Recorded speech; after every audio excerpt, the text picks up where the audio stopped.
Okay, guys, I'm back for part three of this documentary. Anyways, where were we? Okay, so we were getting into the high school years, right? Well, high school just got a lot worse for me. I'm still being bullied, and now there's like more people, right? So, like, I'm gonna be bullied more, right? And,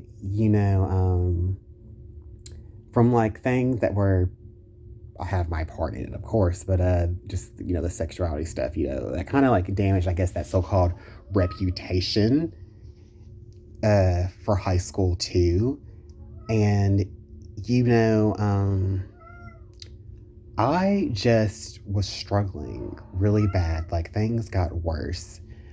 Um, so we moved to a new house, and like I was still struggling with my eating disorder and other things were going on. Um, my grandma, sorry, my grandmas both died a month apart, like the beginning of 2005. My mom's mom died in February, and then my dad's mom passed away the next month in March. So, I feel bad saying this. The night that my mom's mom passed away, me and my cousin did something, um, and I honestly think that's where, like, I started using sex as a way to deal with my pain. And I didn't even realize that here until recently. So for me, the sex addiction started when I was 4, and then like as I got older, it just got worse. But anywho, that was going on, that happened, and like I said, I'm still struggling with the eating disorder thing. And then, there was one night that my dad would not let me go to bed until I ate something. And so he kept me up till like 3 in the morning, and I had school the next morning.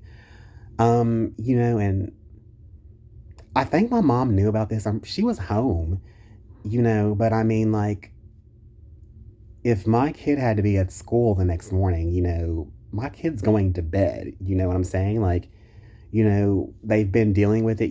That's not the way to deal with it, is make him sit at the table with food in front of him and say he can't go to bed till he eats. Like, I had school the next morning. Um, you know, around this time, another cousin had manipulated me to start doing things with him. Um, and this one was younger, but not that much younger. And, you know, I also, around this time, which I had seen porn for the first time, like with some family members when I was like 12, but like I'm starting to like see porn a lot more. There's more sex and drug talk at school, so I was conflicted. Like, I wanted to be like the cool kids, but I was never going to be like the cool kids. Now looking back, I was never going to be like the cool kids because I was different, you know. And you know, around this time, like I remember specifically, I would be sitting at school but I'd eat lunch for myself. Like there was one point in high school I didn't have any friends. You know, sure I may have like spoke to people, but I wouldn't consider them friends, right? Um, you know, and something else that was going on, that I could think about. I had been in therapy, like I said, like I got sent to a mental institution for the first time when I was 12. So I was going to a place called Life Skills, and I told my therapist one day finally that, hey, I've been molested, my cousin's been doing these things, is manipulating me, I'm saying, all that stuff. So I decided to tell my mom. So like we got my mom in the room and I told her, and then like my mom got mad at me more than anything because my mom was says everyone's ever touched you, tell me. And so here I am finally telling you, having the strength to do this, and my mom got more mad at me than anything, and after we left the office, she was still mad about it, and she was like, well, you shouldn't have went back in the room, he was trying to do that, and just so I felt like, once again, I'm not being listened to. I don't matter. So I didn't say anything else about it, and that was, a point where I realized, okay, I can't talk to my dad about anything and I can't talk to my mom about anything, right? And my therapist tried to follow up about it the next day with me, and like I just shrugged it off. I just wanted to move on to the next topic, and no one really. They said the two adults at the time, neither one of them called the police. Neither one of them informed any other family members, as far as I know. So that went on for like many more years, which we'll get into that later. But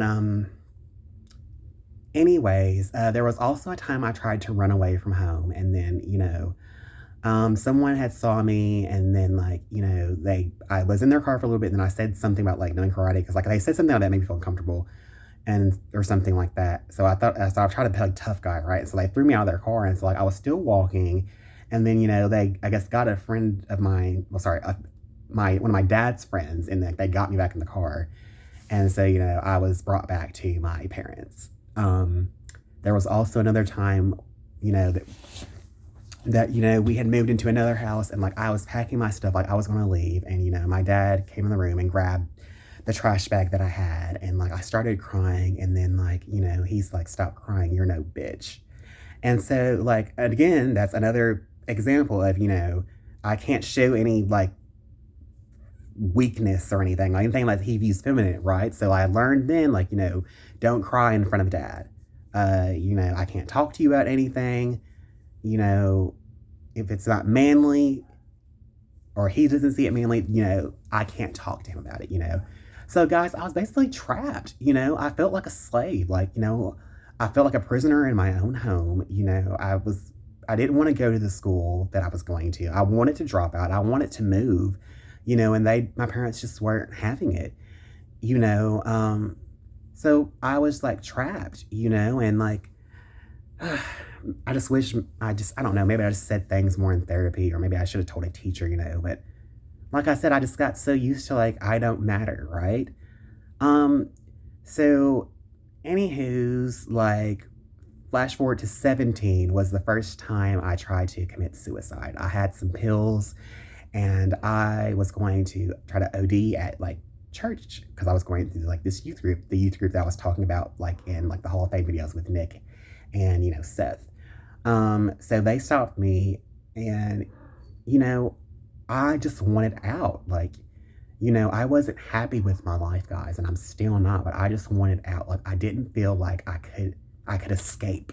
I tried to escape, and it was like I kept being dragged right back into the hell that was my life, my crappy family, or my crappy school, along with my own failures and mistakes, right? Um, so anywho, I graduate high school, and I wasn't able to go to college right after school because my dad did not want to sign the FAFSA, because I guess he wanted me to get more money. So I guess he wanted to try to play it off like, he wasn't involved in life or something like that. But, so I didn't go to college. And ironically, that summer after I turned 18, I discovered, the party group, right? Because I didn't really go anywhere like in school, right? Because I didn't really consider myself having really friends like up until like, the last, really year of high school, But anywho, so I start smoking weed, and, I'm drinking, which at this point, like, I didn't mention it like in the first video, but like, my dad gave me my first sip of beer when I was 6. And then like, he tried to pass me a joint when I was 15. Because I guess those are manly, right? But anywho, yeah, so I start smoking weed, I start drinking, by 2009, I start doing pain pills. Um, and I'm getting more involved around this age with, men. Like I'm basically more comfortable with my sexuality, right? Um, Backtrack about that, speaking of it. I actually tried to come out to my parents again when I was 17. And, I wrote a letter, and like I had both my parents read it, and then my dad said, now I have 2 daughters. And, I can't remember if he said like in the 8th grade or like, I think it was like I was 17, but he's like, that's why AIDS in the world. So like, thanks, dad, right? Like, I'm the reason why AIDS is in the world. Like, you have 2 daughters now. Like, so like, it was just that constant reminder of I'm not the son that you want, even though he says, like, I love you and, like, I don't want another son, like, clearly not because some of the effed up things you do to me, right? Um, there was also another time, I'm sorry, I'm backtracking, but I'm gonna go back to, like, said, like, the 18, 19 stuff. I was 15 and, like, maybe I was 14, and my dad, took me out in the country and left me, like, in the middle of the night, and it was sprinkling. And so I remember I had to, like, walk several blocks till I found someone's house, and I had to call my mom, and my mom and one of my aunts came and got me. And my mom still didn't, for some reason, think I don't know, like, am I making sense, guys? Like, why am I being allowed to be around this man? Why is no one listening to me when, like, I'm actually, like, telling the truth about things, Like, I'm not lying about anything, I know what I'm talking about, right? Um, but anywho's, I start spending less time at home. I tried to move out right after 18 because, like I said, I don't want to live with my parents anymore, right? I'm done.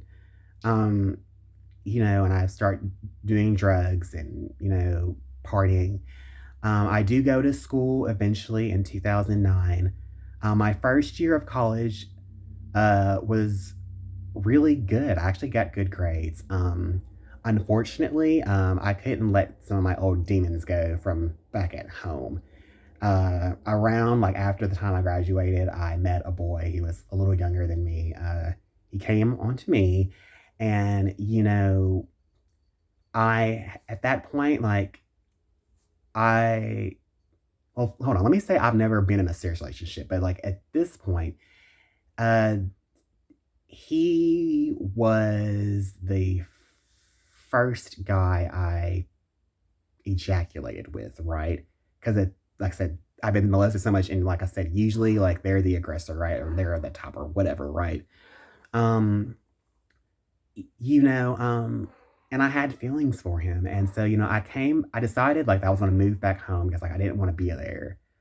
Like I was just unhappy because I had a lot of, like I said, mental illnesses going on. I'm not medication, right? Like when I was at school, I wasn't doing anything. When I would come home, I would do stuff, right? So I moved back home to try to be with this boy, and he winds up eventually, you know, marrying one of my friends from high school. I'm not gonna say any names, and they wound up having kids. They're not together now, but looking back, I had no business being with him. Like he was younger, he was a whore.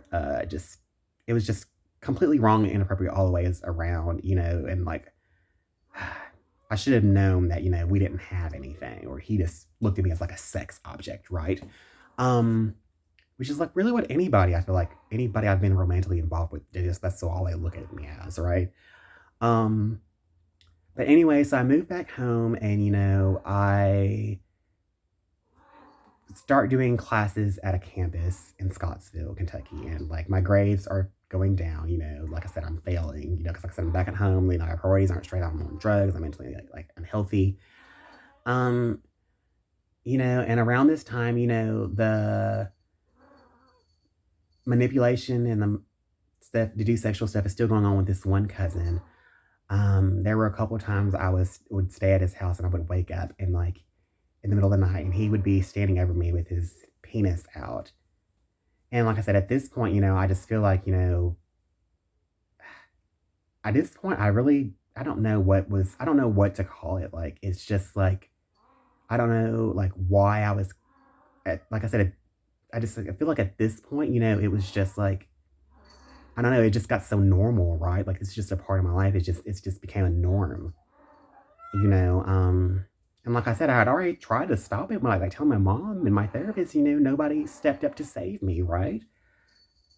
So I guess you could say maybe I felt like, I had to, or, and like I said, when people do stuff sexually, it feels good, but like, as far as like, that's what I wanted, it's not something I necessarily like say I've like really wanted, right? Um, but anywho, yeah, I get involved with another guy. He's an alcoholic and he breaks my little heart again. And, and I went up going to a mental health hospital. I'm 20 at this time. I'm also hanging out with like people who are like a lot younger than me. Like I shouldn't be hanging out with these kids, right? But I mean, like, I'm just trying to fit in where I get in, right? Like wherever I can party, I'm getting in there, right? Um, because like I said, the drugs take away the pain. They make me accepted around others. People pleasing, right? Um, but anywho, guys, this is. Let me see what time it is. Okay, yeah. Let me go ahead and start getting ready for work. This is part three.